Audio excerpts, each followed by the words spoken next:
Okay, thank you everybody for your patience while we have a short break. I call to order the Tuesday, June 3rd regular town council meeting. We did do a salute to the flag in our last meeting, so unless anybody really wants to do another salute to the flag, we're going to consider it saluted. And we do need to take a roll call. Councilmember Andrews. Present. Councilmember Beckman. Here. Councilmember Casissa. Here. Vice Mayor Thomas. Here. Mayor Ravazio. Yes. And now we have open time for public comment. This is an opportunity for anyone in the room or online to speak for up to 3 minutes on any subject not on the agenda. Is there anybody here who would like to speak during open time? And is there anyone online with their hand raised? We have a hand raised from Roy Wolford and then Patty Stolier. I'm going to start with Roy. Go ahead, Roy. Good evening. Good evening. 2 weeks ago. Get some more volume on Roy, please. Okay. Are we ready? That's better. Okay, two weeks ago, I addressed the sanitary District 2 board meeting. And I brought up the issue of why was Corte Madera working on a problem on San Rafael's making and doing. And just to summarize, I think I got a response from board member Beckman, and that was help out. There's no problem with helping out sister agencies if there's no impact. Early last week, I reported a problem with slotted drain covers along Seawolf Passage.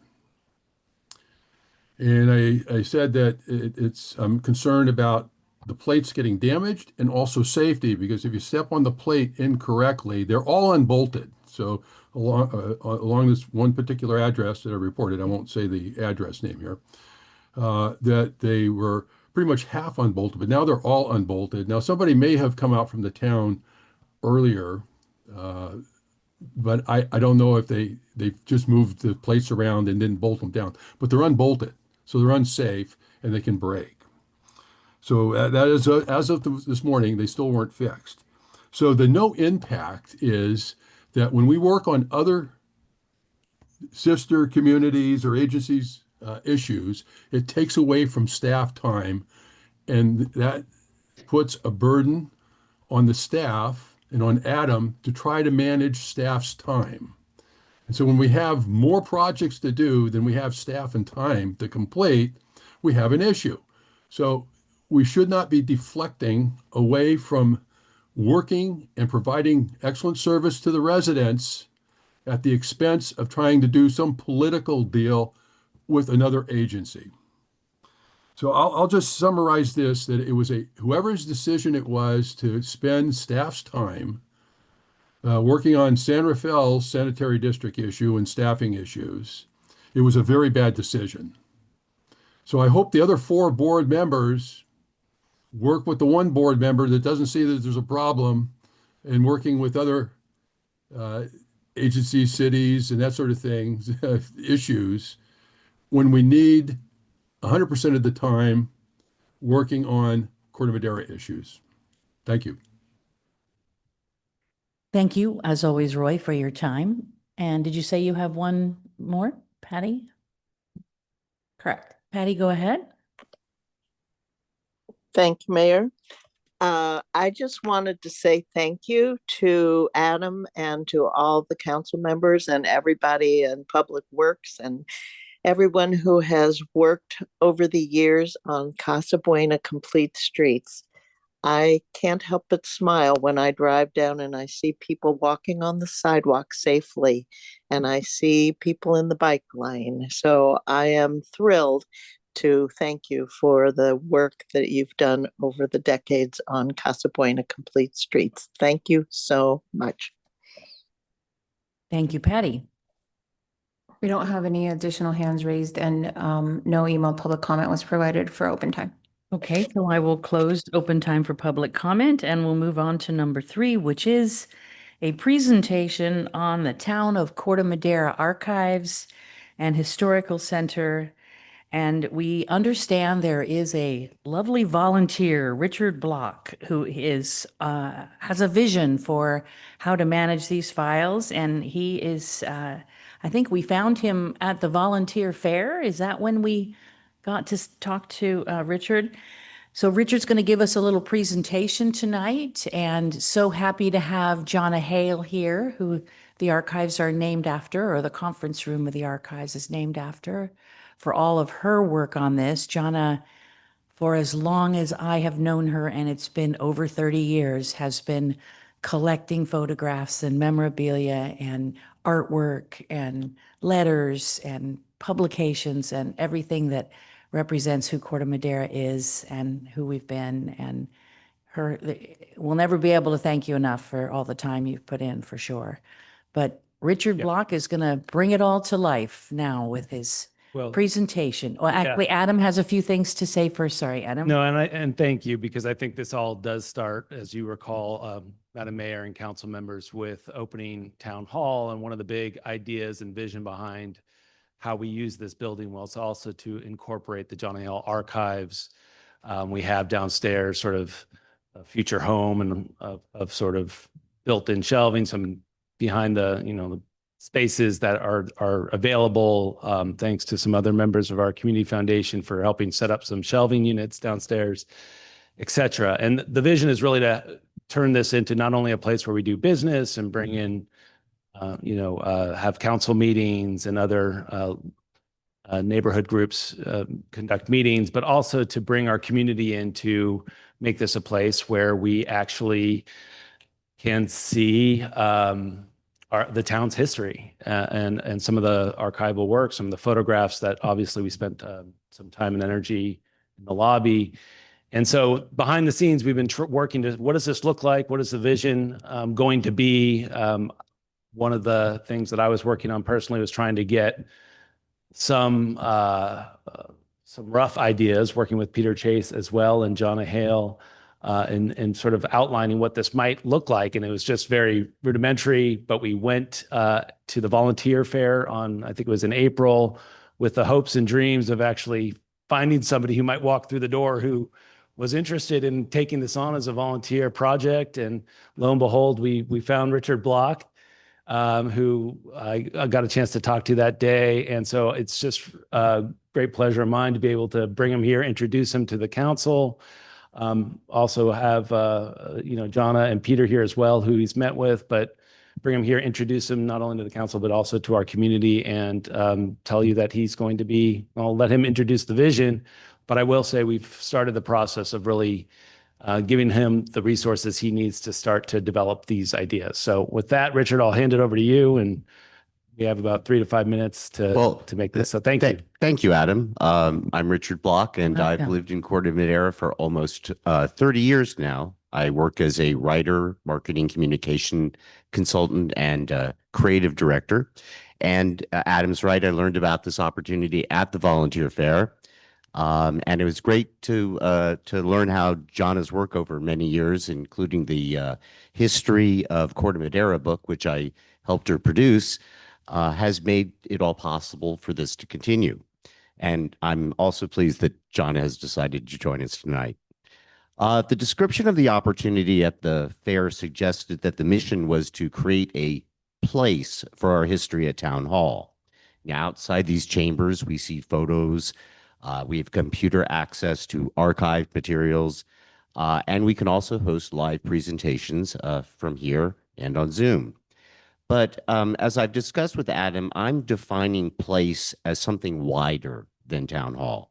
For example, I'd like to bring rotating displays to other places in the town. These can be portable and temporary exhibits in public areas or at local businesses who may want to participate. And I also envision creating photo essays in video form, say 90 seconds to 2 minutes, that could be uploaded to a new YouTube channel on Corte Madera's history. And I'm also looking forward to setting up a forum to discuss our town's history on a site such as nextdoor.com. Now, there's no shortage of overall topics for these exhibits. For example, I can see subjects can be based on calendar-based themes. For example, a display about July 4th fairs in the past might be appropriate for this time of year, displays about Oktoberfest in the fall, etc. I can also see exhibits that are themed around places. These can include our parks, our shopping centers, our neighborhoods, and more. I also have an idea for group-based themes. We can have exhibits on the history of groups such as the Lions Club, the Women's Club, the Town Band, and others. I think these organizations would appreciate this, and it would also increase public awareness and participation. And finally, I can see era and event-based themes for exhibits that could be, for example, on various decades, or major events such as the Northridge controversy back in the 70s, the massive growth the town enjoyed in the 50s, etc. As I mentioned, I'd like to contact management of venues such as the town center and the village, etc., to see if they'd appreciate the opportunity to help us showcase the history of our town. And I also have been developing some experience using AI and have a vision for creating a customized GPT that can be uploaded with knowledge about our town. And if that goes as planned, anyone can access that GPT and ask it a question and hopefully get an accurate answer, but we'd have to test that out, of course. And I'm also looking forward to scheduling some live presentations on various topics so we can share the town's history. Those are just some of my ideas. Long-term residents, I think, take a lot of our history for granted, but many of our new neighbors just have no idea what's gone on here. But just a few weeks ago, this was after the volunteer fair, I was at an event at the town park. I talked to a woman who'd lived in Larkspur for about 25 years, and I said something about how this used to be marsh, and she was shocked. She was surprised. And, you know, it's those kinds of things that get people engaged. You know, for many people, history is research, it's kind of dry, but I want our history to come alive in the form of engaging stories, and that's kind of been my specialty. It's a lot more fun and interesting when history is kind of released from those dusty files and archives, so that we can breathe life into these rich stories. And that's my mission as I see it. I may contact members of this council and other people on the town staff for advice, insights, and perhaps for introductions to other people in town who might be able to help.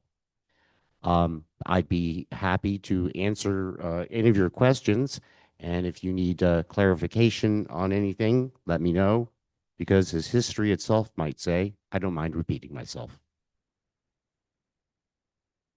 Thank you very much. Some exciting ideas there. Does anyone have any questions of Richard? Jim? I've got one question. I know in the past there was a conscious effort to interview, you know, very long-term residents. In fact, an elderly couple who lived next door to me when I moved in the late 80s was, I believe, interviewed by Cheryl Longagetti, okay? Are you going to reinstitute that or encourage it? Because there aren't too many people who grew up in Corte Madera who are my age.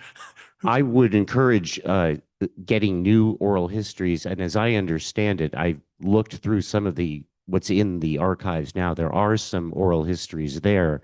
I have not had a chance to take a look through them, but you know, we'd have to scan those. But I believe we have some, and I certainly look forward to an outreach to getting more, because I also know people who have lived in town longer than me, and I don't think their histories have been taken down. Thank you.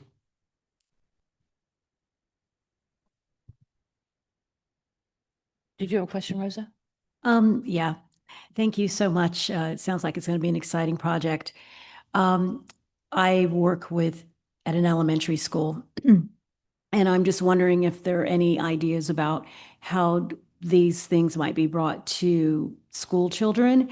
And some of the sort of questions that they ask are, you know, why are streets named what they're named? Like, who are these notable people that are memorialized? Like, who was Minky? Who, all of our, streets that have various people names, who were they? And they're just kind of curious about that. And so am That's I. actually a good topic for an exhibit, the origin of various street names that people might not know. I certainly probably don't know most of them. Okay. I have one question, but it's for Jonna. Jonna, are you happy with everything as the way it's going? I mean, does Richard's vision align with what you were hoping? And is there anything you would like to say to the council about what you would like the future of the archives to be? Not to put you on the spot, but, oh yeah, maybe bring the microphone to her. That'd be great. I don't have anything to add. I think we've all got a similar vision, and that working together we'll figure out how it's going to be projected. I can tell Rosa, the second grade curriculum for the state of California for many years was to make the local community's history a focal point. And I can't tell you how many years I used to go over and tell the second graders and show a slideshow to them so that they would be able to relate to that. So we can start reinstituting something like that if the state hasn't changed its policies. So, Richard, do you envision bringing together like a volunteer committee, or are you thinking you're going to do a lot of the work yourself, or how are you going to make things happen? I have been soliciting, I have a neighbor who's an art director, and she's volunteered to help a little bit on some design Nice. projects. Yes, I'm looking for help, but so far I'm just have to get my arms wrapped around all the materials that we have to begin, putting together a few sample photo essays in video form, etc. But yeah, I'll take all the help I can get. Excellent. Okay, well, there's no action required here other than to say thank you so much for stepping up. Well, thank you. I will say, Richard, sorry, this is on. Richard will have a town email, and we've also set him up with a laptop and a spare laptop. But of course, with all the cybersecurity measures in place, he's going to be accessing some older town files. So that's been handled through our IT department. Also, we're going to give him a business card so he can access, and when he communicates out in the community, we titled the program director for this effort. What about a budget?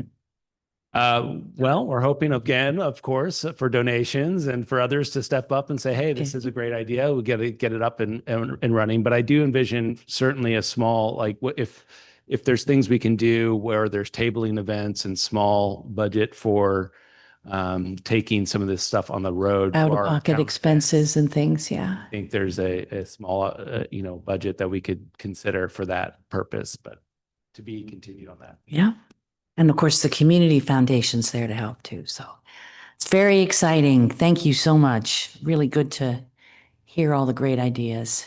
And Jonna, thank you for being here. Really appreciate it. And Peter, thanks for all your work on this. And I would just add, please keep us posted. Please keep us posted as your work rolls out. What the best way for us is to follow these new exhibits and to help promote them through our channels. Hey, thank you very much. Thank you.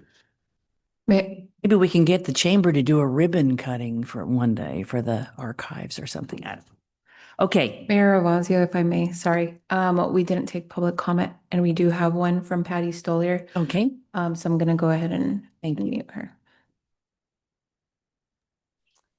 Thank you, Mayor. And thank you, Lorena.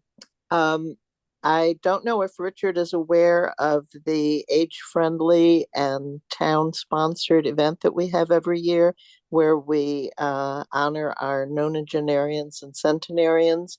And this is a wonderful opportunity to gather some information if you want to interview some of the people or get photos, whatever. We'd be happy to assist in any way. We do get little mini bios that we read aloud each year. And someone asked me just today if they're going to be put together in some sort of book so that we have them going forward. So maybe we can talk about working on that. But absolutely, I'm thrilled with this idea of getting the archives more accessible and capturing more oral histories. Thank you. Thank you, Patty. Okay, was there anybody here in the room who would like to make a comment on this topic? Okay, so we'll close that. Thank you all very much and move on to the consent calendar 4A through 4G. The purpose of the consent calendar is to group items together which are routine or have been previously discussed and don't require further discussion. However, anybody can pull a item off the consent calendar. Is there anyone on the council or in the audience who would like to have one of the items pulled off the consent calendar? Anybody online? No requests from members of the public. Okay, if not, can I get a motion to pass the consent calendar? I'll make the motion to move the consent calendar. Second. Okay, Councilmember Andrews. Councilmember Beckman. Yes. Councilmember Casissa. Yes. Vice Mayor Thomas. Yes. Mayor Ravazio. Yes. Thank you. The motion carries. Okay, moving on to 5A, consideration and possible introduction of an ordinance amending Title 18 zoning to allow additional flexibility related to lot coverage and setbacks for uncovered decks 3 to 5 feet in height in the rear yard. And this is limited to decks on Golden Hind Passage and adjacent to the bay. And also increase lot coverage by 2% for all residential properties in the special flood area, flood hazard area in the R1 medium district density residential zone. So we will hereby conduct a public hearing and introduce the ordinance as presented. And from staff, it looks like our A team is in place here. We have Amy and Tracy. Adam, do you want to set it up or just take it away? Okay, ladies, thank you for being here. Thank you, Mayor Fazio. Thank you, council members. As Pat said, we are considering possible introduction of an ordinance that will provide some flexibility for rear yard decks for property owners who are elevating their homes above base flood elevation. Next slide, please. Over the recent past, the council has amended regulations to provide greater flexibility for properties located in the flood zone to accommodate raising the homes above base flood elevation. And a couple of examples, in 2009, council adopted ordinance 909, which permitted an additional 2% of lot coverage specifically for decks, stairs, and landings necessary to serve the higher finished floor of homes that are raised above base flood. In 2024, just this past summer, Ordinance 1038 was adopted, which did many things. And one of those things was it carved out an exemption to design review for homeowners who raised their home above base flood elevation. That was part of the 2023-2024 staff work plans in the climate action, adaptation, and disaster preparedness category. And to date, we have approved 2 applications for FEMA lift projects that were exempt from design review. Also, the town's shoreline adaptation engagement effort in the fall of 2023 through the spring of 2024, which built on the climate adaptation assessment, features actions that include modifying existing regulations and development standards to encourage more resilient structures, including modifications to height, lot coverage, and floor area requirements or design review processes, and also features actions that would provide regulatory assistance to property owners by streamlining zoning regulations and the development permitting process to enhance the resilience of homes and property. And this amendment attempts to continue the town's efforts to support those who want to or need to raise their homes. On January 15th in 2025, an application was filed to amend our zoning ordinance. The applicant is a property owner of 299 Golden Hind Passage, and they are requesting changes to regulations related to the construction or the elevation of decks that are attached to the home in the rear yard when the house is raised. And as part of the process, working on this zoning ordinance amendment, staff conducted a workshop with the Flood Control Board in April of 2025. And subsequent to that, a public hearing was held with the Planning Commission on May 13th. The commission voted unanimously with one commissioner absent to forward a recommendation to the town council to adopt the draft ordinance. Next slide, please. Some homeowners in the flood zone voluntarily elevate their homes, and others are required to do so when a substantial improvement to the home is proposed. To date, there are about 50 homes in Corte Madera that have been raised above base flood elevation. This map is mapping those that have been identified as being raised in the last 15 years. Some of these homes are in Marina Village, most are in Mariner Cove, and many are along Golden Hind Passage. In the staff report, there's two detailed tables on pages 8 and 9, which list homes that were raised in these areas, including the amount that they were raised and the height of decks that are attached to them. And those tables reflect houses that have been raised since 2016. 2016 is the last time that base flood elevation was adjusted by FEMA. Next slide, please. And I'll take you briefly through our existing regulations. The application that was received requests an amendment to allow the applicant to elevate their rear yard deck as part of their project to elevate their home. And our existing development standards preclude this. And there are two of them in particular that limit a homeowner's ability to elevate attached decks, and that's lot coverage and setbacks. And first we can go through lot coverage regulations. Thanks, Lorena. Lot coverage is a development standard that regulates how much of a lot can be covered by structures. Coverage is the footprint of structures that are more than 3 feet in height. So that would include the house and the decks as shown in this illustration. The maximum allowed residential lot coverage depends on lot size and zoning district, and it's shown on the screen here. And lot coverage can limit the amount of decks, landings, and stairs that one can have when their home is elevated. Next slide, please. This is just showing an example of when a deck counts as lot coverage. When a deck is 3 feet or less above the ground on the left of this slide, it does not count as lot coverage. When a deck is more than 3 feet above the ground, it does count as lot coverage. Raising a home above base flood elevation often elevates the home somewhere between 2 and 5 feet, and it can impact obviously the size and height of stairs and landings and decks that serve the new higher finished floor. New stairs and decks are often more than 3 feet in height after a home is raised, so lot coverage increases. And oftentimes when a home is raised, homeowners are coming up on or exceeding the allowed lot coverage. Next slide, please. The zoning ordinance, as I mentioned earlier in the background section, it does allow an additional 2% of coverage when you raise your house. That computes on average about 120 to 160 square feet of additional coverage when you elevate your home. And this added coverage is not always sufficient to enable a homeowner to reconstruct decks at the same level of the elevated home. And so homeowners often elevate only portions of their existing rear yard decks. It can leave them susceptible to flooding.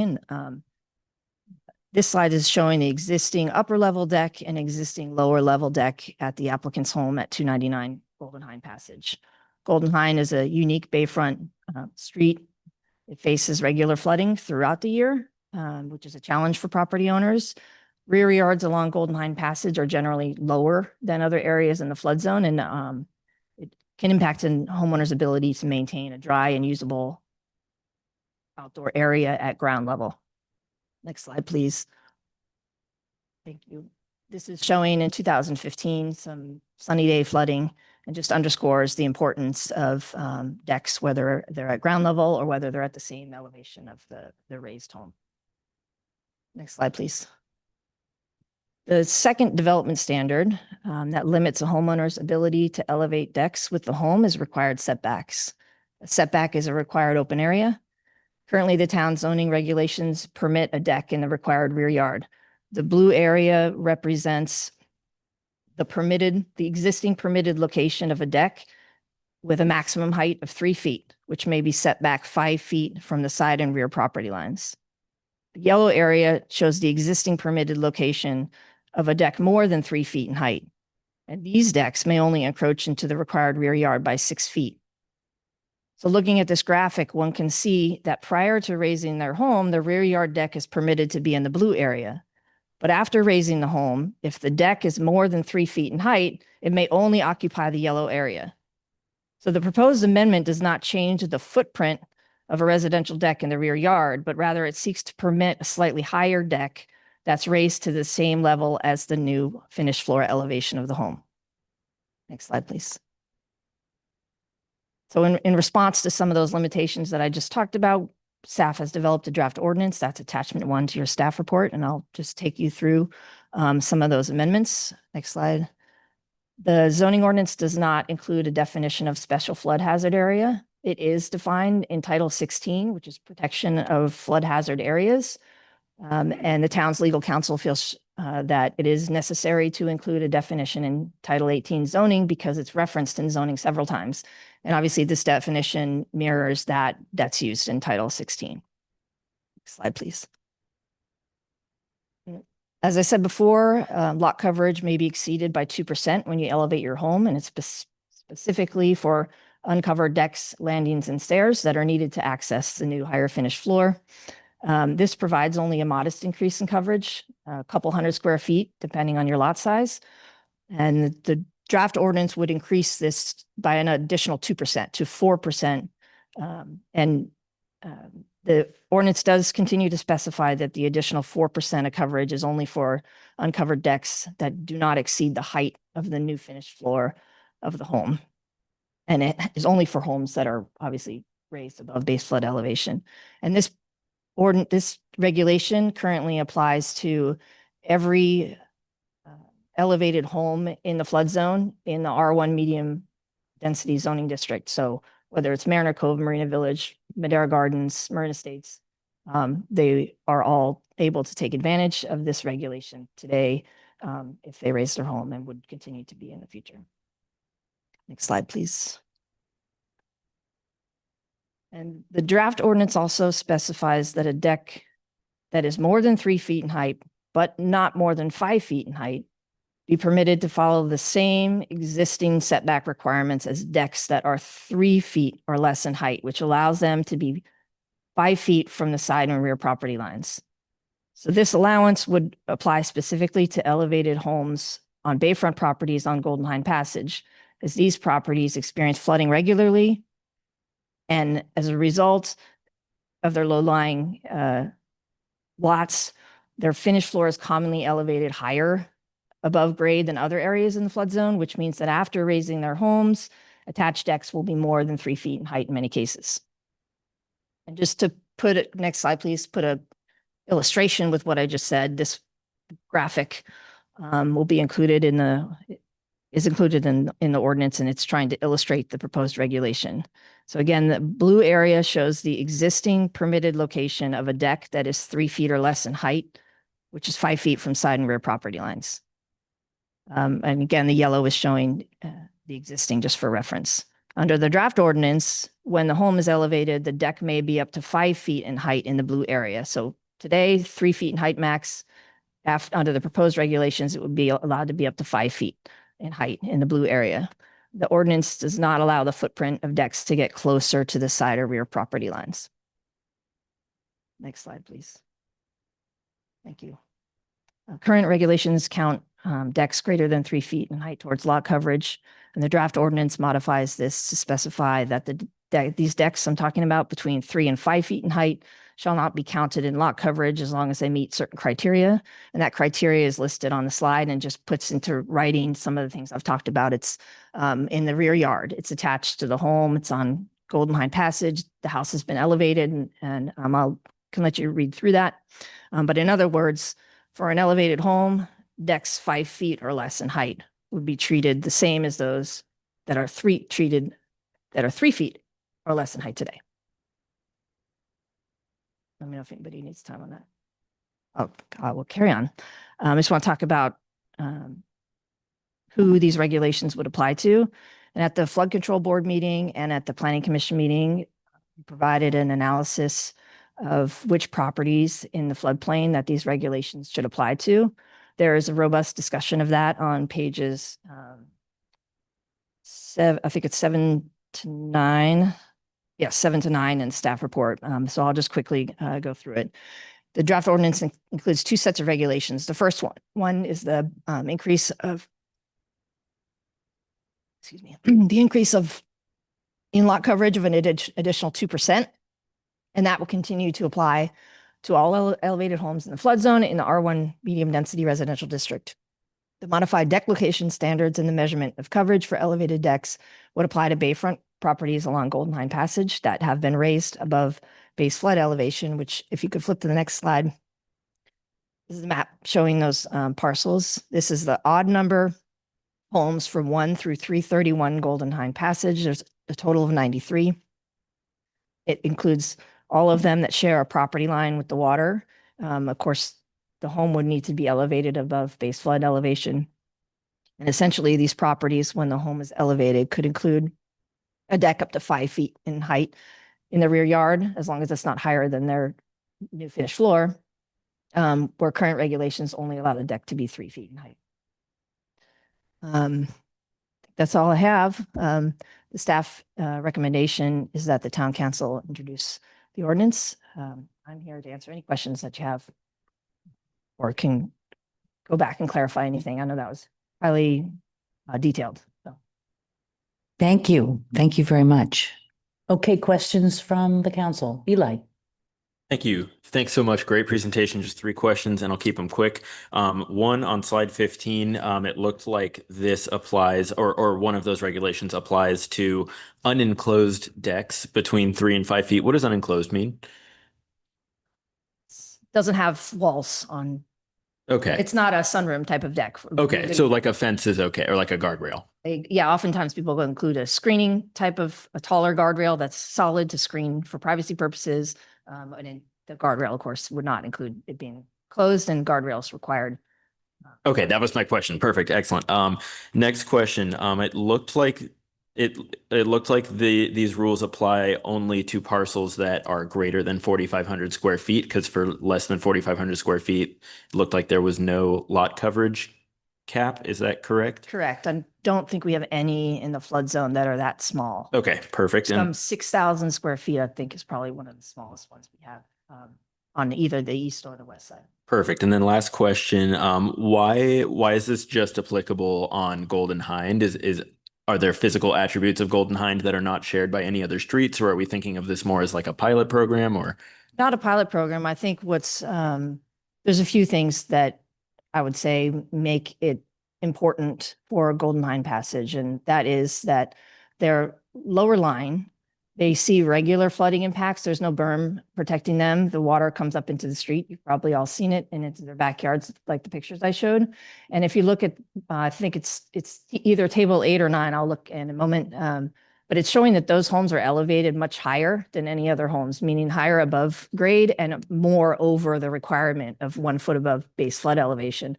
And almost all of them could, based upon the listed height of the decks on that table, could take advantage of these regulations. They were unable to elevate their existing decks with their project because of our existing regulations.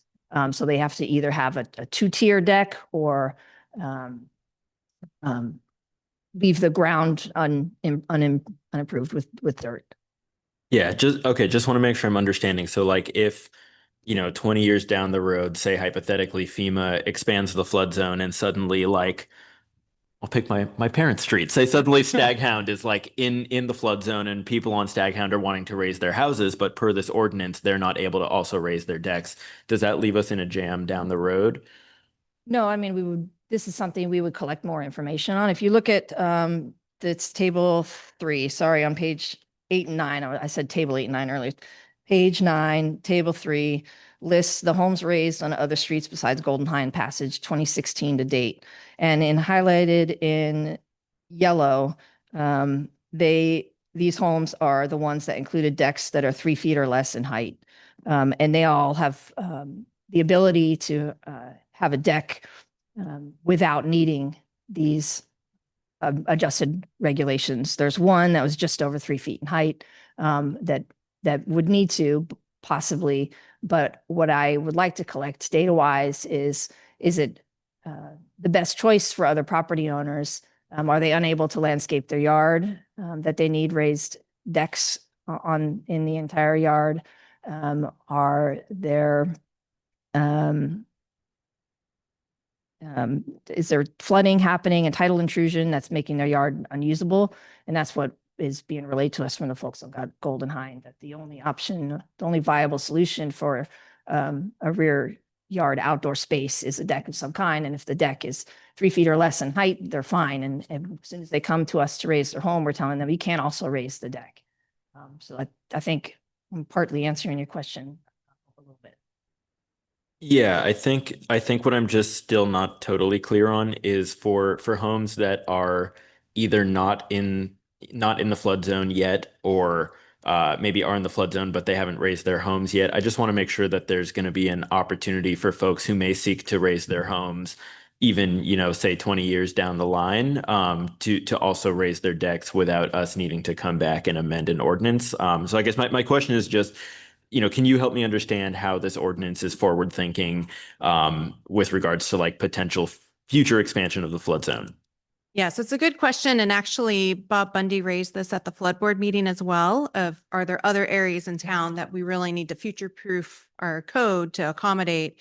And when we did the first ordinance to standardize some design review requirements to make things easier to raise homes, this is something we missed. And it is very unique to just Golden Hind Passage, primarily because of the flooding, their entire backyards are unusable, unlike other areas of town, and that's current day. But also the elevation in this area, really our code does not speak to the elevation need for decks in this particular area.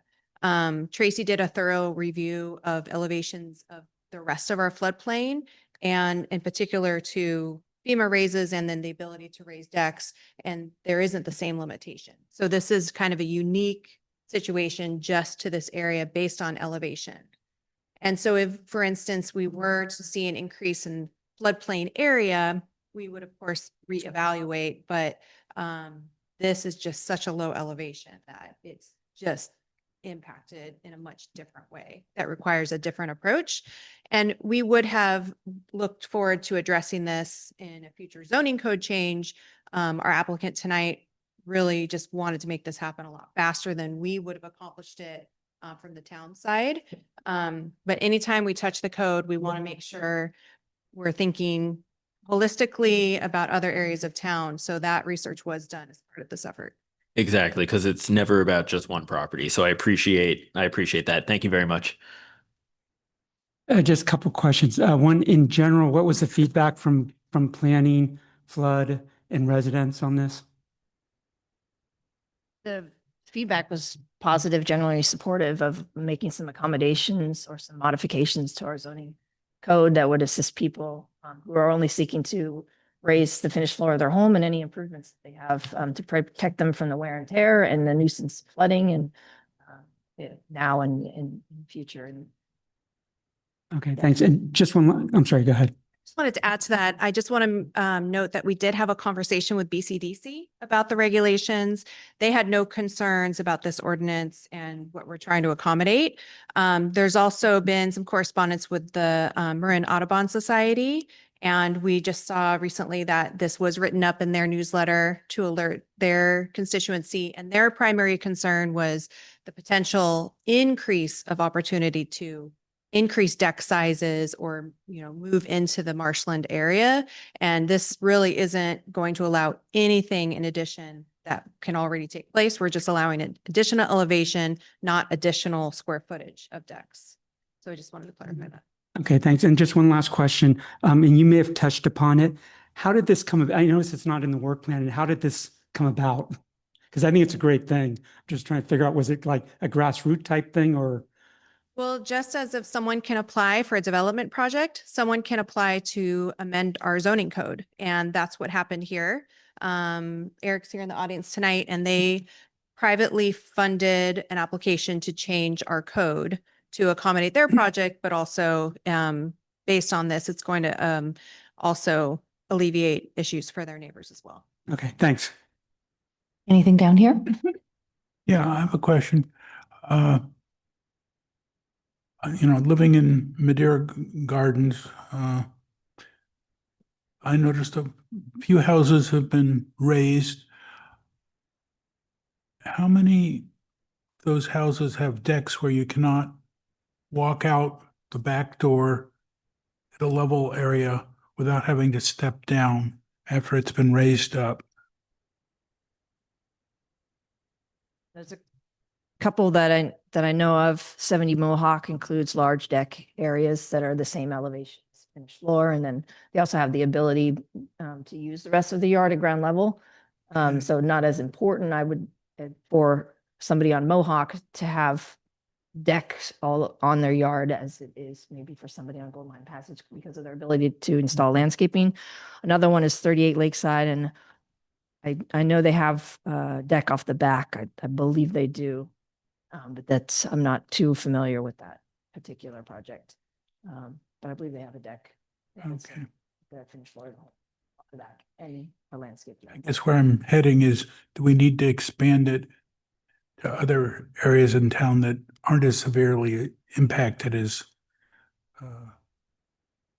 Marina Cove and Golden Hine? I think we'd be interested to hear from those individuals, but sort of generally speaking, in Madera Gardens, people are able to use the ground of their lot, landscape it, install patios and so forth.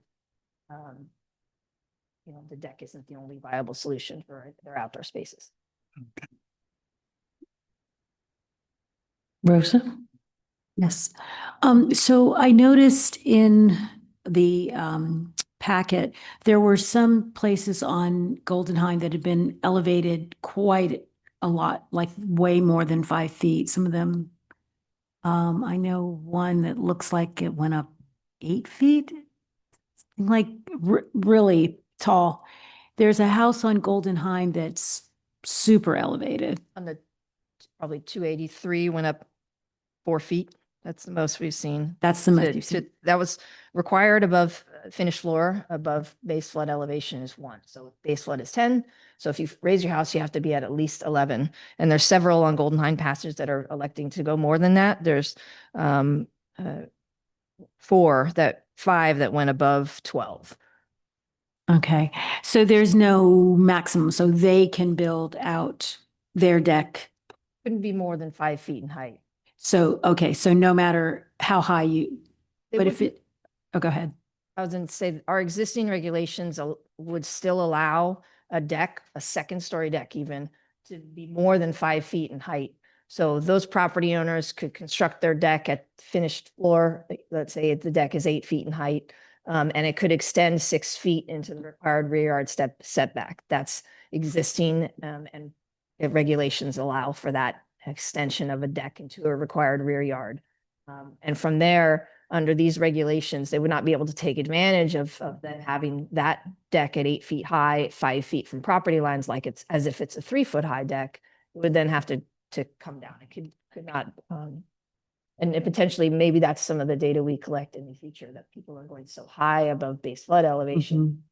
We're not seeing that, but there are several, 3 in total, that one was had a deck 5'2" off the back, and a couple others just over 6 foot.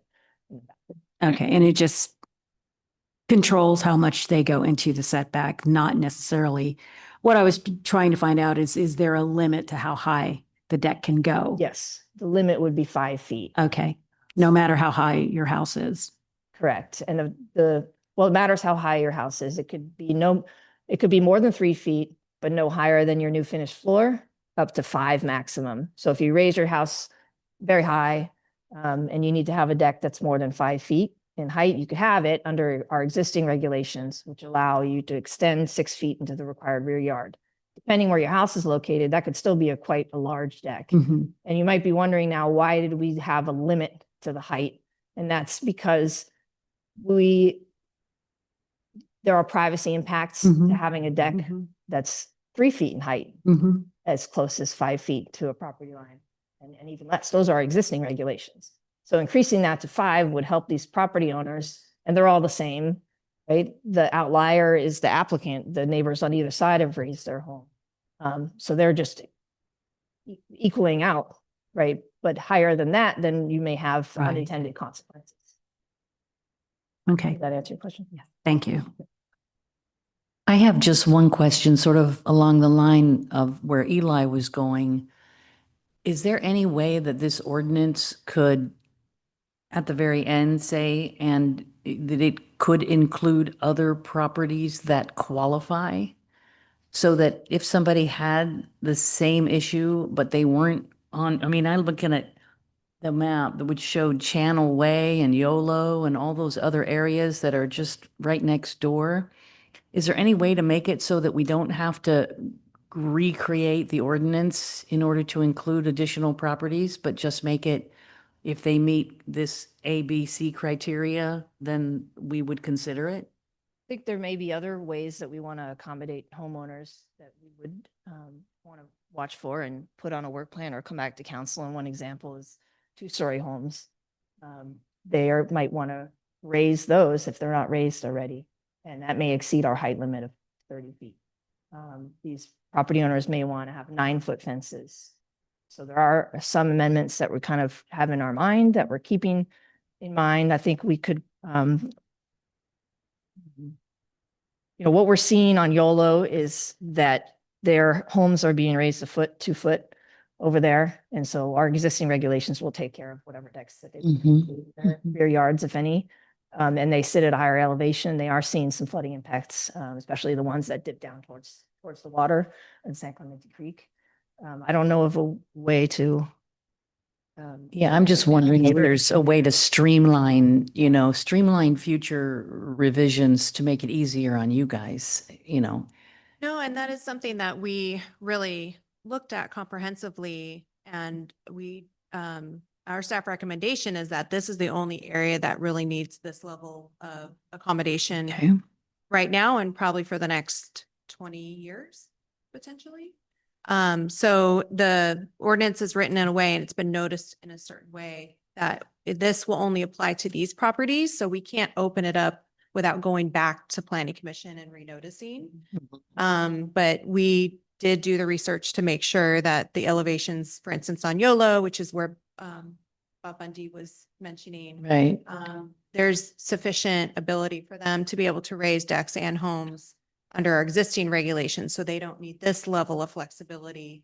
And Golden Hine Passage just is at such a low elevation that it's necessary to help homeowners be able to raise their decks. So did you receive any negative feedback from people who were feeling like they weren't included in this, that they should have been? You didn't get that? So people are pretty satisfied with the way this has been put together?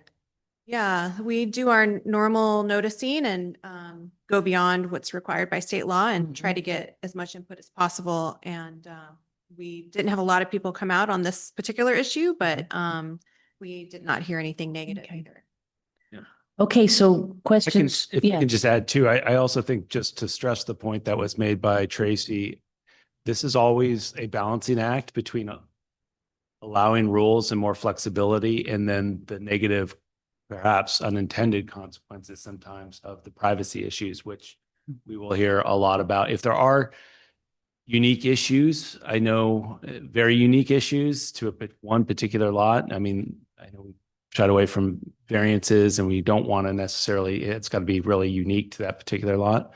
There are opportunities there, but I think Amy said it well, like it's this is going to cover the vast majority of cases for a long period of time, and you don't want to allow it sort of all over the place, because you're going to run into people taking advantage of it, and then privacy issues with neighbors.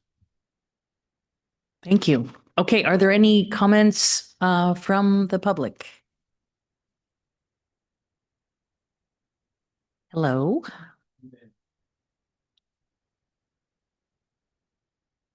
You can even put if you're tall, you can put the microphone up on the top layer and top level and lean in. There you go. Good evening, and thank you all very much. My name is Eric Bitso, and along with my wife Teal and my 3-year-old daughter Lily, we live at 299 Golden Hine Passage and are the applicants for the proposed amendment that is the subject of this issue. We lived in Mariner Cove for about 5 years now, and The reason we're here is because we want to be here forever. That's what this is about for us. Sustainability, flood mitigation, climate adaptation, safety, and protecting our existing property. Things that I think are fair to say go to the core goals of the town. Over the last 5 years or so that we've been here on Golden Hind, we've experienced regular tidal flooding, which is, I think, is a distinguishing trait or a distinct trait, getting at some of the questions we heard from Councilman Beckman and others. On this side of the street, bay water incursion is regular. As Tracy showed, it happens in the daylight. It also so happens that in the winter, when storm surge whips up another foot or two of water, the impacts can be quite scary, frankly. As some of you may know, just 6 months ago, we experienced what we now understand was an 8.5-foot tide, which was the result of the standard high tide for that time of the year, but exacerbated by a storm that included pretty high winds and a storm surge of a couple feet on top of that normal tide. As depicted in the picture that Tracy showed, our deck was completely submerged by a number of inches, and our home came the closest it's ever come to flooding, notwithstanding the fact that it only sits about a half foot below the 100 years flood line set by FEMA. So the matter became a bit more urgent for us. We had already been working with Amy and Tracy on the issue. We'd already talked to the planning department about raising our home. And after this event, we quickly contacted them about applying and partnering with them to address the code, not just for us, but for the other homes that are similarly situated on the base side of the street. In our view, the resulting proposal is a great example of what makes this an exceptional town. It reflects partnership with the community, efficiency, and action that meets the moment, but is also targeted to apply to the impacted properties. It succeeds in addressing what we are facing in the community, being on the front lines of flooding and climate change, and removes some of the unintended roadblocks that are acting to discourage folks like us from simply raising our homes and getting our structures out of the water, where things like decks plainly cannot live. The core component of this proposal is simple and, from our perspective, straightforward. It's an extra 2 feet of flexibility for decks that are attached to raised homes, given that there can be 2 feet or more of water in our backyard at any given time. This is predicted to worsen and become even more regular as a result of climate change. Right now, that sounds like my 3 minutes. I'll be quick if it's all right to proceed. Thank you. Right now, the planners have no discretion to help us and permit projects given the restrictions of the current code.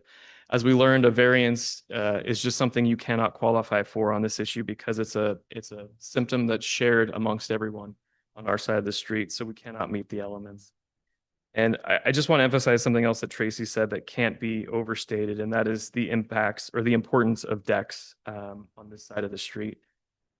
Because of the substantial seawater incursion, they provide the only usable space in our backyard. So they're just absolutely vital to the ability to continue to enjoy our homes. And again, that's because of the seawater incursion, and our backyards without decks are effectively marshland. Thank you very much. Thanks for your comments. Really appreciate you coming in and also taking on the problem for the whole neighborhood, not just your own home, but trying to work to make it work for everybody. So appreciate that. Thank And like you I for said, that.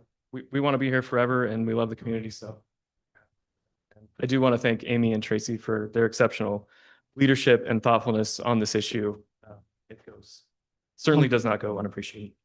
Thank you. Yes, we think they can't be thanked enough, but I agree with we that. got to keep on thanking them so they'll stay around. Yeah. All right, so that is anybody else with a public comment on this one? Anybody online? No hands raised from attendees online and no emailed public comment for this item. Okay, so can I bring it back for a motion or discussion? I'm happy to move introduction of the ordinance, and I'll just note to Fred's point, tweaking the zoning code to allow for raising decks may not have been on the work plan, but resiliency is like top of the work plan, and this is all about resiliency. So really appreciate staff taking this on, really appreciate the applicant for helping provide resources and initiative here, and I'm glad to see us do it. Is there a second? I can second it. I want to thank staff also, because Eli's right. Even though it wasn't on the work plan, you guys were able to pivot because you realized that this was an important issue to get resolved. So I appreciate that. And Eric, I appreciate you because you weren't just thinking about yourself. You were thinking about your neighbors, which sometimes it's rare. But I give you credit for stepping forward with this and working with staff also. So I appreciate that. Thanks. Anybody else? We take a roll call vote? Okay. Councilmember Andrews, Yes. Councilmember Beckman, Yes. Councilmember Casissa. Yes. Vice Mayor Thomas, Yes. Mayor Ravazio. Yes. Thank you. The motion carries. Thank you all very much. Eric, I'm sure there's a seat on a flood board or climate action committee waiting for you somewhere. We'll get you. Okay, so moving on to business item 6A, consideration and direction to staff regarding establishing the classification of a deputy district manager with a salary range of $12,531 to $15,231 per month, and establishing the classification of principal planner with a salary range of $10,840 to $13,112 per month. This is a 2-meeting item, and Yeah. it looks like Adam's got it. Well, I'm going to start, and then I have, thankfully, I have Amy Lyle here as well. And we were going to also be joined this evening by Chris Good, our acting Public Works Director. But we got the news yesterday morning that Chris is now a father. His wife gave birth to a baby boy. Everyone's healthy yesterday morning. So a month early, but things happen, and you just can't predict these things. That's the way it works. So we're not joined by Chris tonight, but I've been working with Chris, so I'm going to cover some of his items and some of the points that he would make this evening. A lot of it's in the staff report already. But I do want the outset, just want to remind the council, this is a 2-meeting item that Mayor Ravazio just mentioned. So tonight we're not looking for action, but we're looking for feedback and on this proposal, and hopefully answer your questions. And really pursuant to the town council practice, we'll bring this back at the next council meeting for consideration and possible approval. But with that said, I'm excited to bring this item to the council. I feel this is a really important opportunity for our organization to build out key leadership positions within both our community development and our public works departments. The principal planner and the deputy district manager classifications, they're proposed as new positions. And what I like to term, they sort of continue this leadership ladder within the organization, support succession planning strategies, and better align responsibilities and pay. And as we've been talking about with, we have we're continually having to adapt and change the work. The work is becoming more complex. The workloads are becoming ever greater. And so this is really what these positions will help us accomplish and do over the coming years. Importantly, the creation of these positions are not intended to increase or add to the number of existing town employees, but really to allow for the flexibility to allow for flexibility in how our department heads staff their departments, given the skills and the qualifications of their employees possess, and the staff development goals within each department. At the same time, I do want to be upfront and tell note that these positions are being proposed at this particular time due to employee retention goals. And if approved, we do expect to fill these positions with current employees. I do believe, however, that the creation of these positions will benefit the town organization, regardless of whether the town is successful in retaining current staff and fill these positions at this time. So as noted in the staff report, there is an adjustment in the salary range. And so if we do end up essentially promoting an existing employee into this position or into these positions, we've outlined essentially assuming that there's a promotion from essentially the top step at senior planner to principal planner of a salary impact of $18,864. And similarly, if we look at the promotion from a project manager to deputy district manager, that would be a salary change, assuming again, going from top step to the maximum of the salary range in the staff report of $23,700. And I would note the deputy district manager is really predominantly a sanitary district 2 job title and position.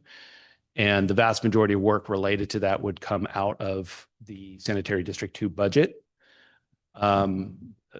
We estimate about 90% of staff time would be attributed to the SD2 project budget, if not greater at times. So there would be no impact. And I should mention, that's just the salary change. There are other related costs associated with salaries or that are tied directly to salaries, such as the percentage that the town has to put in of the salary for pension costs that are not included in that figure.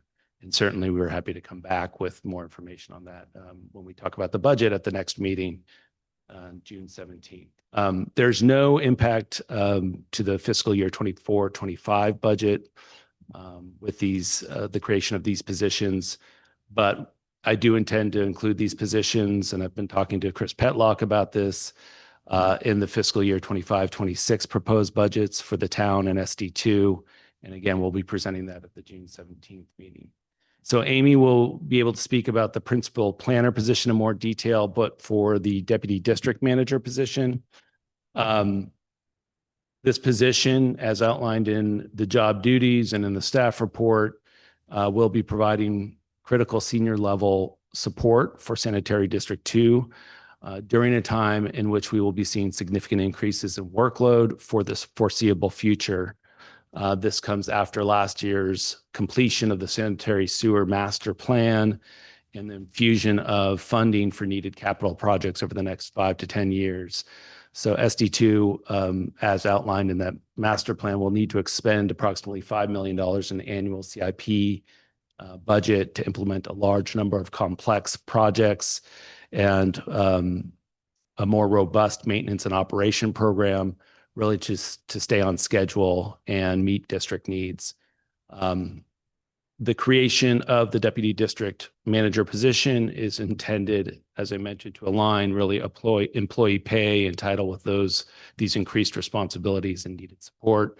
That position is really intended to also be directly supervising staff moving forward and be more responsible for board presentations and discussion and policy work in front of the district board. The proposed pay range is recommended based on a salary survey of similar sized local municipalities and also an internal equity review of existing town positions. So this position really is pegged to the senior engineer position on the town side. And so it's an equal sort of position pay as those senior engineer positions. And with that, I'll hand it over to Amy to continue to talk about the principal planner position. Thank you. And Lorena, feel free to advance the slide. So in a similar way, the principal planning position is an organizational need to really create a leadership position on our planning team. And this is primarily due to the complexity that we're seeing of policy needs coming from state law, also just controversial development projects. So this position would really be the one to take on things that are kind of outside the normal that we're seeing in the planning world, and but also be able to mentor planning staff, supervise our internship program that we're hoping to create, and really take advantage of some of the economic development needs that we have, as far as ordinances really creating opportunities for more businesses or helping our business community thrive. And just as Adam noted, we did do a very robust comp composition and class study, which we'll talk about at the next item as well around the planner series. But this was identified as part of that as really an opportunity to create a ladder within the planning series. Because in government, it's always an issue where you have a ceiling and talented staff really can't move up. So this creates a promotional opportunity, not a new FTE, as Adam said, but really just creates movement and leadership within the planning team. And next slide, Lorena. And I think this is really just summarizing the recommendation. As Adam noted, this will be a 2-meeting item, and yeah, we're happy to answer any questions that you may have. Thank you very much. Any questions from the council? I just have a couple. Can I get clarification on the deputy district manager position? It sounds like that's an SD2 position, right? So I guess the question is, shouldn't SD2, because it's a separate entity, be approving that position?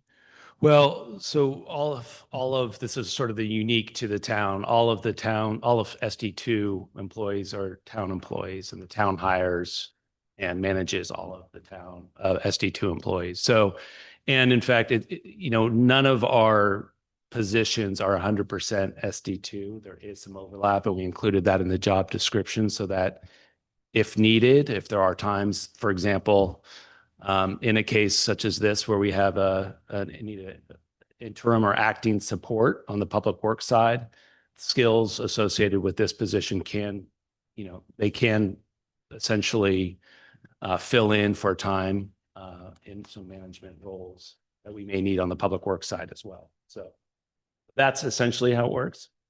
Right. So I guess from a legal standpoint, the town can go ahead and approve a position for SD2.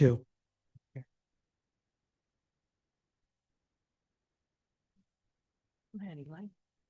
Just one question about the fiscal impact section makes very clear that the actual present day impact is minimal. I know that I think longer time residents may have a little PTSD about the pension burdens that we took on, up to the switch from CalPERS Classic to PEPRA.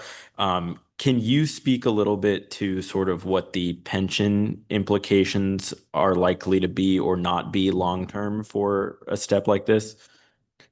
I think when you talk about real big impacts, that would be if we were to add new staff that would fill this position, and then you have essentially new obligations. I mean, we're talking about an incremental increase from if these are internal promotional opportunities from existing steps, to in the order of magnitude of about 10%.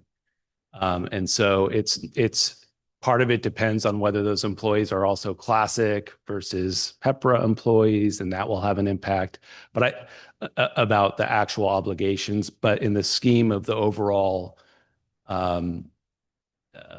budget, and we certainly can talk a little bit about more about this at the next meeting when we talk about the entire salary budget for the town. It's really a small impact to the overall pension obligations that we have. Thank you. Okay, anybody down here? Jim? Yeah, I want to make certain I understand what you're asking of us tonight. Basically, you're asking us to sort of give our reaction or guidance in terms of what to do with these possibly 2 new positions, okay? And we are not voting on an ordinance or anything like that tonight. No, I think the council's practice is to have this be heard over 2 meetings. And that's what we're doing here tonight. I mean, certainly we would like to get feedback and hear any comments or questions that you may have tonight, and certainly can bring back more information if that's something, and that gives us the opportunity to bring back more information at the next meeting if that's what's needed. But yes, Questions for now, Jim? Well, I wanted to understand, when this comes back, would it be possible to have separate agenda items for each of these positions? And secondly, in terms of support for it, I'd like to see the salary ranges for each level in each department so I can look at the salary levels in context.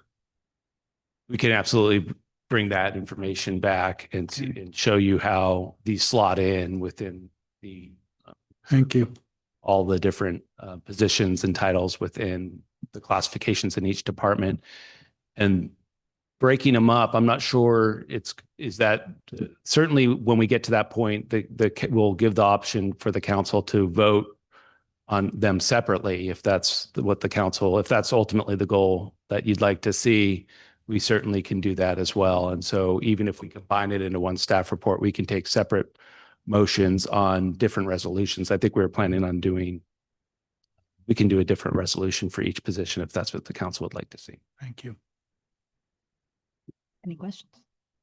My question was going to be, is there a way we can just vote on all of these business items together? Because I don't have questions. I do have some comments. So let's finish up with anybody from the room. If you have any questions or comments, and is there anybody online with questions or comments? No hands raised from attendees online, and we didn't receive email public comment for this item either. So if I could, I would like to say one thing, and that is that I've seen time and time again where public sector employees don't keep up with the private sector, and yet we still expect the same stellar work and exceptional devotion and all of that. So I praise anything we are doing to increase our ability to retain really good employees and compete with the private sector. So I would approve all of these because I trust Adam and Amy so much. But if we need to noodle every detail, let's noodle away. So do we need a motion? We just need to hear it, and No, love to hear from, did you weigh in, Rosa? You know, Make sure they're getting the feedback. sure, yeah, the only, I don't have any issue. I'm taking this as the one we have discussed so far. I see the need for the deputy district manager with all the big projects coming up. And I understand that we do have people who are qualified and ready to make some move. And I think it's good to create a place for them. So, a next step to go. So I have no problem with 6A at all. So Anybody else? Did you weigh in, Fred? Are you okay? Okay, so Jim, comment? Well, all I would say is that if you combine the planning department's request with the next item, which is raising the salary of someone, you could just put it in one motion. Put all the at next planning meeting. things together. Yeah, for planning department, and then you do the engineering department separately.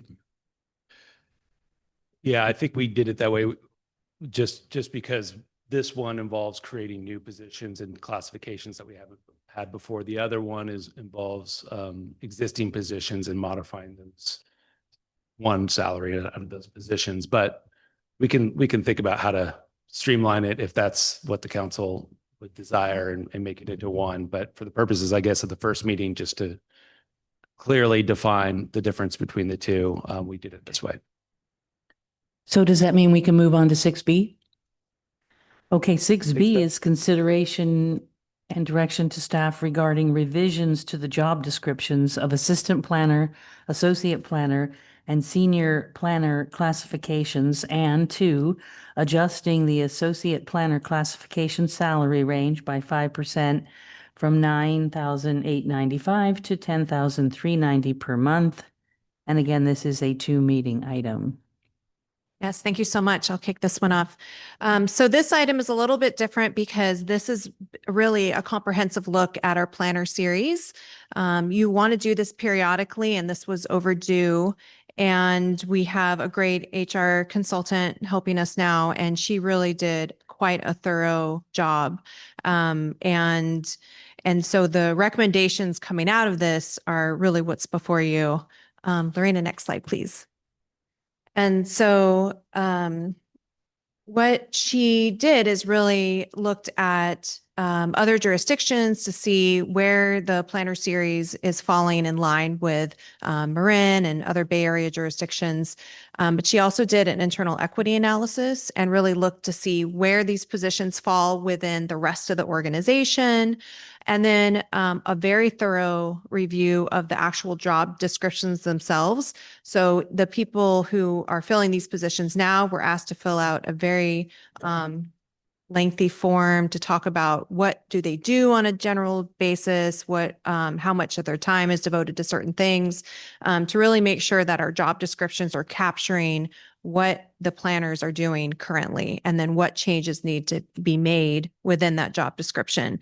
So this is really just right sizing the planner series and making sure that and from an HR perspective, that they're representative of what the work is and that their pay is equitable in that way.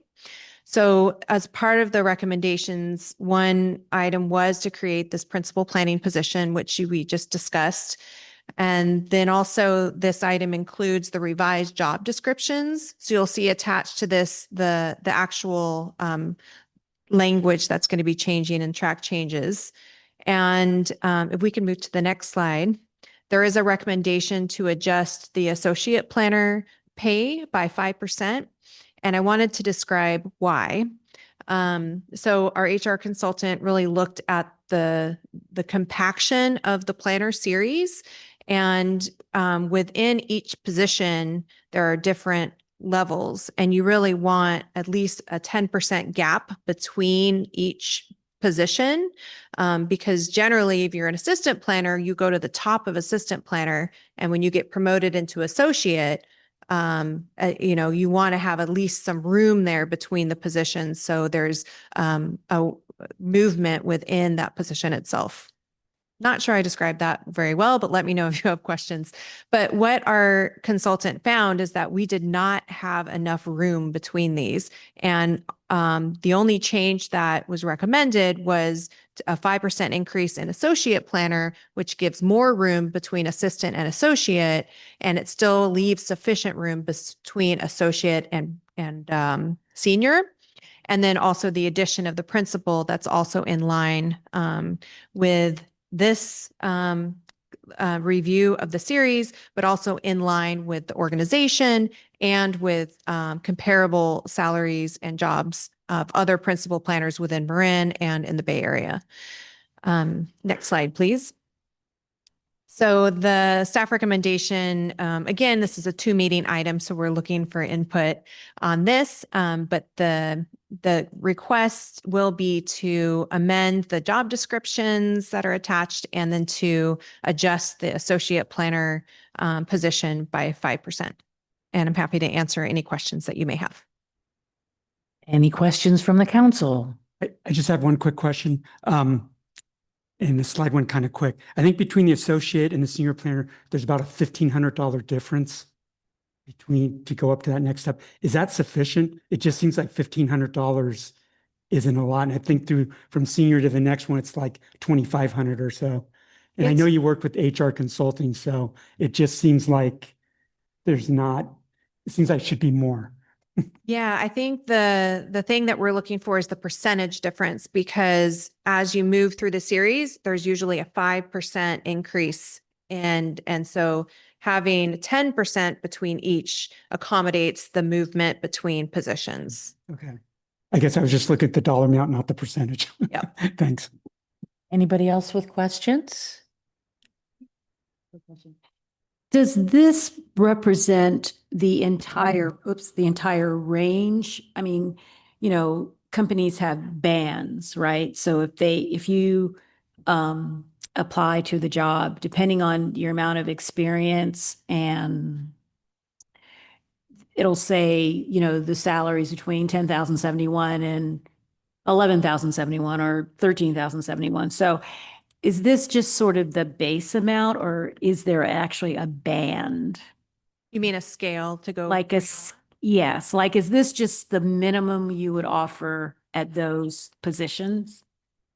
So when we. Oh, yeah, because there's steps. Yeah, so he might be showing that attachment. So for each of these positions, there is the steps. And so Mhm. we'll be able to provide that the next meeting so you can see that for all the positions. I agree that that's really useful information. Okay. So that should help clarify. And so when we hire for a position such as assistant planner, it's advertised with that scale. And then depending on the candidate, there's an offer within the range. Okay. Thank you. And I think these represent the top step. So Yes, all these numbers represent the the top top steps steps? because we're Okay. looking at the maximum budget impact. Right. Sounds good. All right. Okay, so with that, we'll open it up for public comment. If there's anybody in the room, not seeing any, is there anyone online? No hands raised online and no emailed public comment for this item.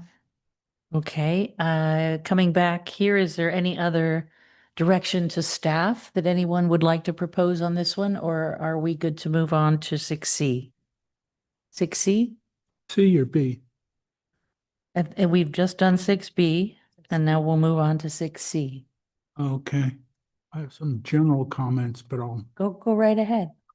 well, I first, I'm going to support the combined A and B, okay?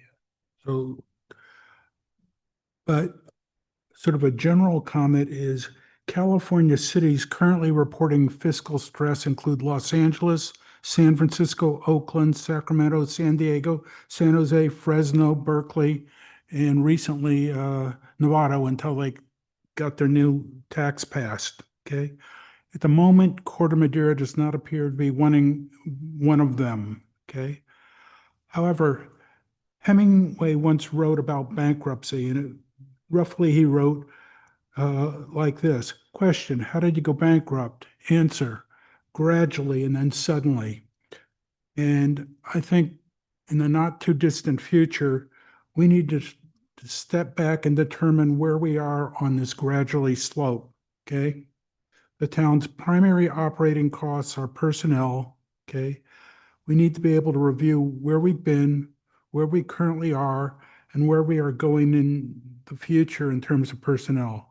And specifically, I'd like to see the following documentation,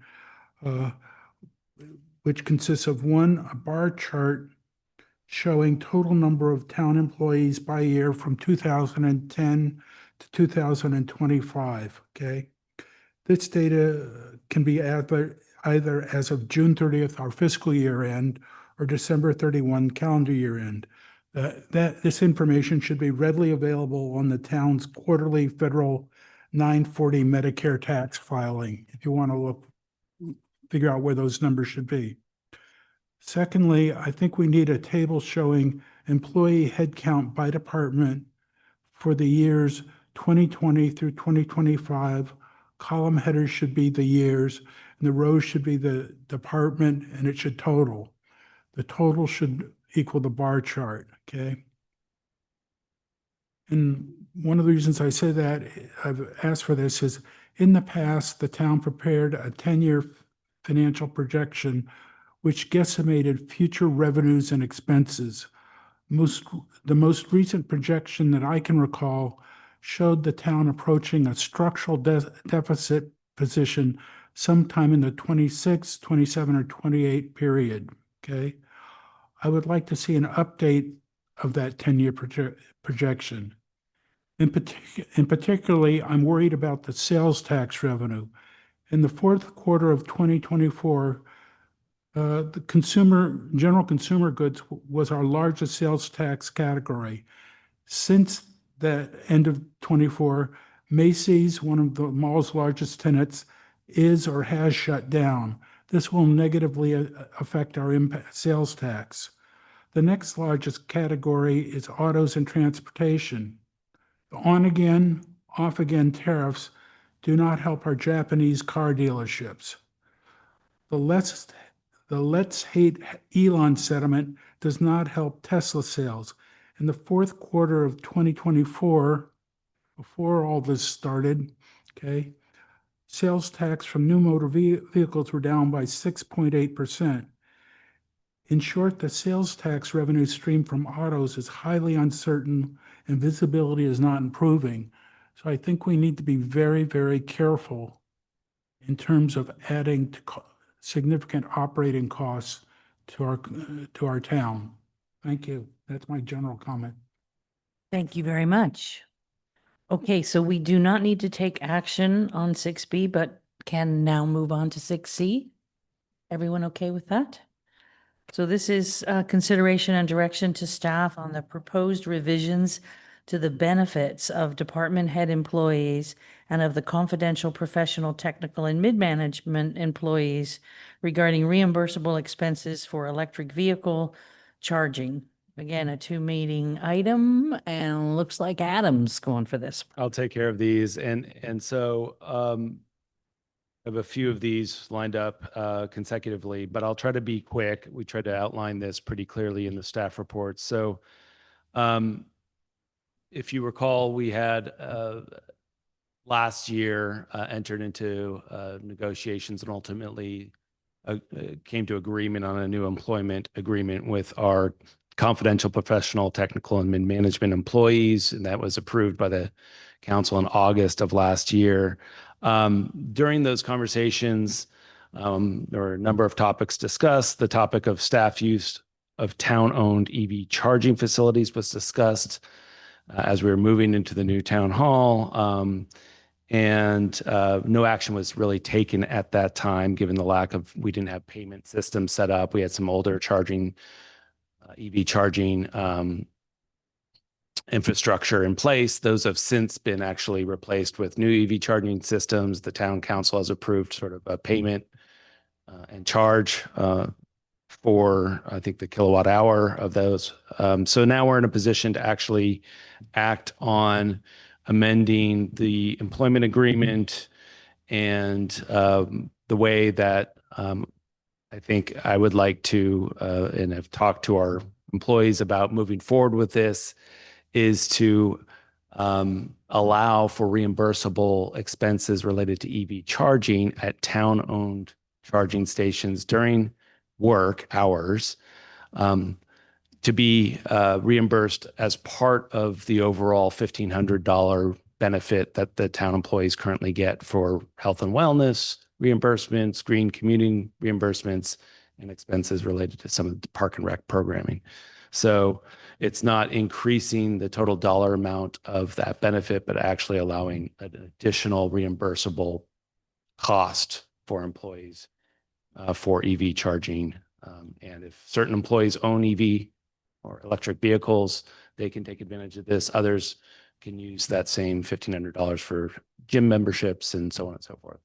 So I think that is essentially what 6C is about. And I will just combine this with really quickly attachment 2, I should say, attachment 2, as well as the second part of 6C is just updating the department head employment agreement to actually match the same benefits that were or are being granted to the mid-management, confidential, professional, and technical class within the town organizational structure in that employee group. The same $1,500 was allowed department heads as it was for this other employee group, but the language was a little bit different in how it would be reimbursed. So I think from an administration standpoint, it's much easier just to make them all the same and have the same language. And that's what we're proposing to do here. Okay.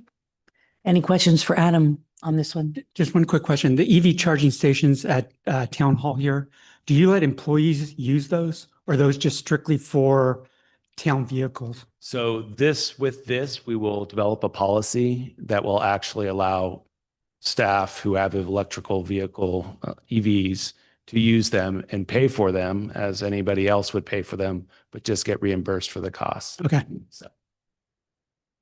Jim?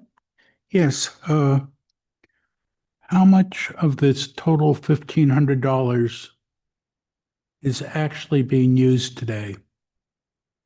I think it's a good question. I don't have the exact number, but I think the vast majority of employees do use it, mostly on health, like gym memberships and health and wellness. which is pretty broad. We do allow for the benefits to be used for mental health services and things like that people may want to use it for. So it's pretty broad in the health and wellness. That's the vast majority of staff use it for that. But I could bring that back at the next meeting as well and bring you an exact I'd count appreciate of it. how much of the total $1,500 is being used. Because if everybody's doing 700 and Right. suddenly you allow them to do another 800, it's, Oh, Well- they all get 1,500 now. they But get 1,500, but they don't spend. they may not use, and that's true. It's not all our employees use the full max benefit Right. right now. So I will come back with the exact amount. Obviously, not all, I think we have a relatively small percentage of employees that actually have electric vehicles. But it's growing, and that is part of the point of this as well, is to have an incentive as well for employees who are commuting to use clean energy. And that's part of our climate action goals. Anything else? Anybody? Okay, what about public comment? Any public comment on this one from either here or online? We have a hand raised from Roy Wolford. Hello again, Roy.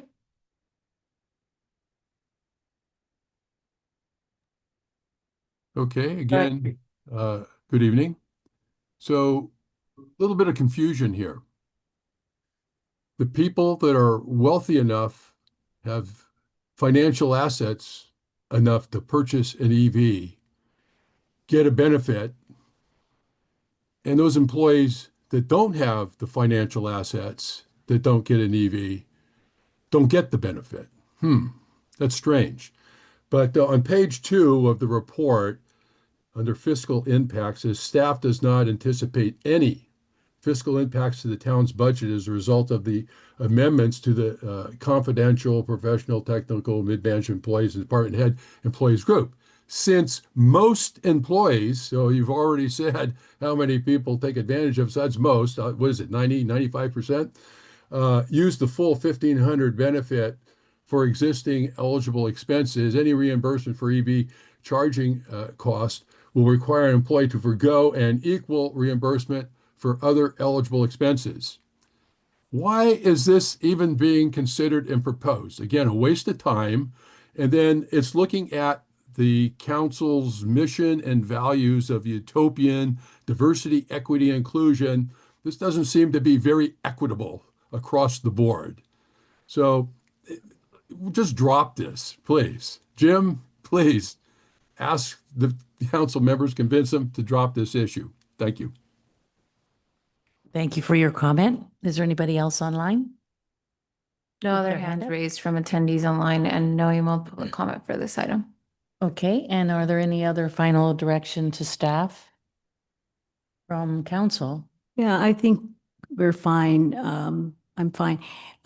Just to sort of, because it's a world that I know well, the employee assistance programs, the $1,500 is a bucket of money that they can use for a myriad of things. It doesn't get any bigger for anyone else.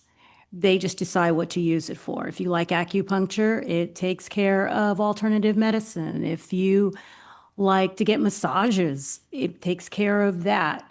So it's not like if you don't have an EV, you can't use the benefit. It's just one of the choices of things that you can apply that bucket of money to. And, I think that, it's important that the employees understand that and the public understand it too. It's just agnostic money that they can use for something.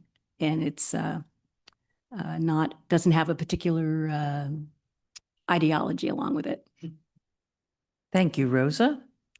Okay, with that, if there aren't any other comments, we'll move on to 6D, which is consideration and direction to staff on the proposed revisions to the existing memorandum of understanding between SEIU 1021, the Service Employees International Union, and the town of Corte Madera regarding educational reimbursements and professional development incentive premium pay for the field supervisor position. And look Thank like you. Adam's on. for Yeah, that I'm on this and- one too. Thank you, Mayor and council members. So this is really correcting an issue that arose because earlier this year, we created the field supervisor position. I believe it was last fall. I think November, I want to say via resolution 39, 2024 on November 4th, 2024. At that time, and this was after the approval of the last employee agreement with SEIU employees, which included the table in page 2 of the staff report, which was incentive pay and education pay for our SEIU employees. But we failed when we created the field supervisor position. We just failed to include and update that table to include that job title. It was not intended to take away sort of incentive pay for that position as part of the creation of that position and then the promotion of an individual into that position. And so this is a correction of that. You know, if there's one employee who is currently a field supervisor, that's the only budgeted staff member we have for that position. And so this would currently restore one of the, I think, 1% to that field supervisor position's salary. And I would like to go back, and I'm proposing to go back to the point of appointment, which was January 23rd, 2025, when our employee was promoted into that field supervisor position, and go back and reimburse the employee for make it retroactive to that date. Mhm. And then moving forward, obviously, we would continue that incentive pay. So with that, I'm happy to answer any questions. Any questions for Adam? Just one quick question. It looks like there's a side letter in here. Is that Yes. just the kind of, instead of doing a whole new MOU, it's just the agreement? And that agreement, though, includes that field supervisor position, and looks like it was already signed in May. Yes, correct. So yes, correct. We take this as a side letter because it's with SEIU, Service Employees International Union. We vetted this with the union, and they agreed that this was a appropriate modification to our last employee agreement, and updated it appropriately and or accordingly, and got the signature. So that was done recently. Any other questions?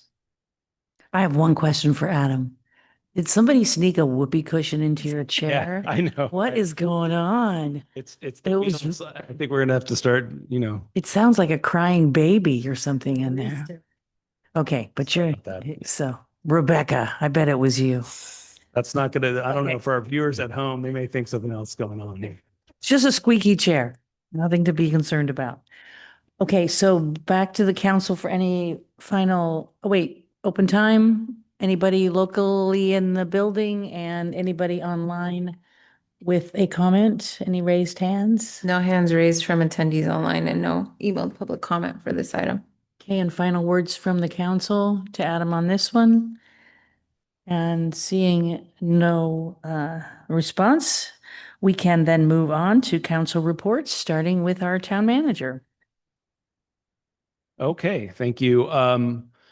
A couple of reports. I just wanted to update the council and let you know, Lorraine and I continue to work. We've had about 3 meetings with Mill Valley Refuse Service on our ongoing sort of meetings to discuss potential deal points for a new contract with MVRS. It's going well. But we do intend to come back to the council on July 1st to give you an update and give you a recommendation on how to move forward. And that's being done obviously with our consultants as well, who you met at our February council meeting on this. And then just wanted to give you an update. There was, and I think I mentioned this in a email on Friday, but there was a pop-up taco stand we had that for the first time, it's not something we've seen previously, but apparently we did have a sort of a pop-up tent and some serving of food right on the sidewalk on Tamalpais Drive over the Memorial Day weekend. It was, essentially not, to our understanding, not permitted. And so we had CMPA work with the county environmental health services. And we did actually cite the individuals who are running that, and they have not been back since. And sort of since then, we actually have organized and coordinated around how to respond more efficiently and effectively. I think if that was ever going to occur again on our sidewalks, I mean, obviously it was blocking the entire sidewalk as well. So we're coordinating on our side with our municipal code, as well as there are some state laws around this that are sort of making them permissible, but permits are required as well. So that seemed to be an obvious something that was lacking in this case. And so just wanted to give council a heads up on that. And I don't really have anything else to report at this time. Okay, so who would like to go first from the council? Any volunteers? Nobody has a report? Well, mine's really short. So MCCMC on 5/28. And it's always so wonderful to listen to Mike McGuire. He's always a breath of fresh air. And then the town band, my partner in crime, Pat, and I introduced the town band. And they were, as usual, outstanding. And you just, anyone who gets a chance, just go see them. Their next concert is Father's Day at Minky Park, right? Yeah, Minky Park. I don't know what time, but 5 o'clock. 5 o'clock. Okay, be there, be there. Great music. That's Anybody fine. else? Fred? Yeah, just a couple of things. 5/21, I attended age-friendly Corte Madera. They were actually able to source a Tai Chi instructor, which they hooked in with Park and Rec. I think that class actually started. So that's a good thing. And then on 8/24/25, Age Friendly is going to do, I can't say the word, it's the people that are residents over 90 years old in the community center. I can't, no, I want to say no sense. I Nonagenarian. can't say that word. Thank you. Nonagenarian. And it's, yesterday I attended Marin Transit Board meeting, just a couple of things there. Marin Transit has a paratransit program. There's about 861 active riders, about 4,000 average trips a month. For that program, you have to call a day in advance. For the next 6 months, we're going to pilot a program for paratransit, which would be the same day. So people could actually call like a couple of hours in advance. And the only other thing that came up with them also with Marin Transit is that state of California has a low carbon transit operations program. Marin Transit gets about 800,000 a year in funding from that. It's through the state. It's match funding for electrification. They got notice that the state's looking at cutting that funding. So they figure they would lose, I think, like 8 million over 10 years. Nancy Whalen, general manager for Marin Transit, has shot off a letter to the appropriate people in Sacramento. And then the last thing is our ad hoc committee for the Intergenerational Center. We continue to meet. On the lease side, I think it's with Amy, our attorney, and also our insurance company. And then we're super duper close to the donation agreement with Age Friendly. Eli. This will also be very quick. On May 28th, also attended MCCMC and then also attended the monthly county sea level rise planning meeting. And I actually presented Corte Madera's shoreline from basically the like Tiburon County line down on Paradise Drive all the way up to essentially Corte Madera Creek, and you know, talked through our kind of different neighborhoods and marshes and whatnot as an example of you know, how complex these regional shoreline adaptation plans are going to be, and how important it is going to be for us to work with neighboring jurisdictions, because a lot of these projects are like inherently multi-jurisdictional, whether it's that the area affected lies within, you know, both Corte Madera and the county, or whether it's, you know, for example, our marsh, where like every state and federal agency under the sun has jurisdiction. So Corte Madera got a little moment to serve as a shining example for the county there in terms of the way forward on climate adaptation. Jim, did you have anything? Well, Marin Wildfire met and they approved their budget. And for the life of me, I can't remember what was important in it, other than it's done. So anyway, Great. Yeah, I heard about the chipper program. I saw that come through, so that was good news. Okay, just a couple things. Rosa mentioned the town band. I want to mention to Adam that they were absolutely thrilled that the volunteer recruitment fair netted them their youngest player, who was 12 and just turned 13, and he is the son of Damon Steinbeck of Pig in a Pickle. So the family grows closer. It's really great. They were thrilled. And then there was also a cello player who signed up, both from Corte Madera, because of the volunteer fair. So they were thrilled. And they are playing June 15th, but they're also doing something new this year where the Menke Park Gazebo will be having the town band play on the morning of the parade. So on the 4th, from probably about 10 to whenever the parade comes by, the town band is going to be playing in Menke Park. So it'll be a great place to wait for the parade. And I am helping Julie at the chamber with the parade. We are looking for volunteers. I actually went to the Memorial Day parade in Mill Valley to steal ideas, and I got some good ones. There's this beautiful puppet. Did you see it? The egret, the size of it's our bird. And yet there was this huge, beautiful white egret that was being held up by 4 or 5 different people. So we're looking for volunteers. If anybody wants to hold up an egret or play in a band, there's money. There are going to be cash prizes for the bands, and we need lots of volunteers. So if anybody knows anybody who wants to volunteer, either get hold of me or Julie, and we'll give you a great job. I think the egret's going to be in the front of the parade if we can make it, because it's such a nice symbol for Corte Madera. And is there anything else? I think that's it. So, discussion of the draft agenda. Anybody have any comments for Adam on that? Sorry? By department.